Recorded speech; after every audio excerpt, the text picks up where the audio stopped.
जो हम दूसरी चीज़ देख रहे हैं जिस पर हम बाकायदा जिक्र करें बोल न्यूज़ में, अदलिया की इज्जत में बोल, हम ये देख रहे हैं कि इसके साथ साथ एक पैरेलल काम ये चल रहा है कि अदलिया के कुछ जजेस को निशाना बनाया जा रहा है ताकि उसमें डिवीजन हो सके। अब अखलाकी तौर पर, आईनी तौर पर यह काम नहीं हो सकता।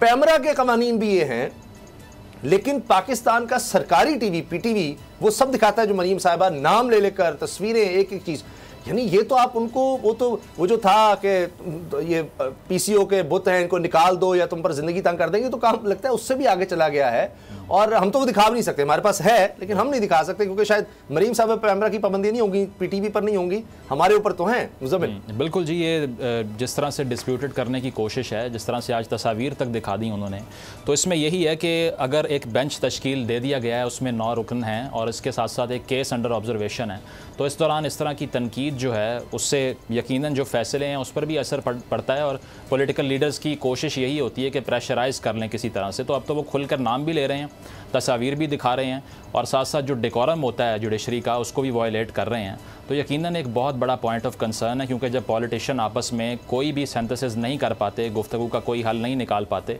फिर अदलिया के पास जाते हैं और अगर अदलिया के ऊपर भी जो जुरिस्डिक्शन है उसको वो एक्सेप्ट नहीं करना चाह रहे। अताउल्लाह तारड़ साहब कल फरमा रहे थे कि इमरान खान साहब के केस जो हैं वो जस्टिस फाइज़ की अदालत में नहीं लगते, इसी तरह हमारे भी ना लगाए जाएँ कुछ जजेस के पास। तो ये तो ऐसे मेरा ख्याल है वो समझते हैं कि अदलिया के अंदर भी कुछ पॉलिटिकल पार्टीज़ वो बनाना चाह रहे हैं और वो ये चाह रहे हैं कि वहाँ पर भी एक ऐसी डिवीजन क्रिएट हो जाए जो असल में पॉलिटिकल पार्टीज़ में एग्जिस्ट करती है।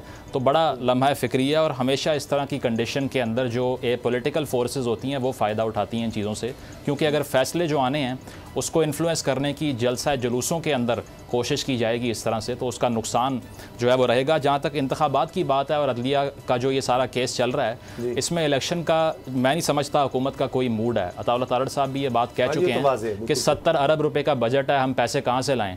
आप देखिए अगर फाइनेंस मिनिस्ट्री इलेक्शन कमीशन को रिफ्यूज़ कर दे कि आपको फ़ंड जारी नहीं करेंगे, तो उसके बाद क्या होगा? अगर बगैर फ़ंड के वो कहते हैं हम इलेक्शन नहीं करवा सकते, हुकूमत कहती है हमारे पास फ़ंड नहीं है, तो इस सारी सूरत हाल में एक स्टेलमेट क्रिएट हो जाएगी, ये मामला फ्रीज हो जाएगा। सही, लेकिन मेरी राय यह है सिद्दीक जान, वकला बेहतर बता सकते हैं और जजेस ज़ाहिर है बहुत मोहतरम है, उनका फैसला हम सब मानेंगे, लेकिन 90 दिन एक दफ़ा क्रॉस हो गए तो मेरी नज़र में तो वो नज़रिया ज़रूरत किसी ना किसी सूरत में फिर आ गया। अगर आपको ये वीडियो पसंद आई तो सब्सक्राइब करें और बेल पर क्लिक करें।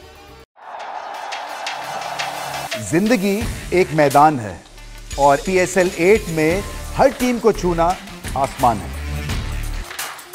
6 टीमों के बीच धुआंधार लड़ाई। ये शोर ना लड़ाई का है ना डर का, ये शोर है जीत का, ये शोर है जुनून का। खेल का जुनून रोजाना रात 11 बजे सिर्फ बोल न्यूज पर।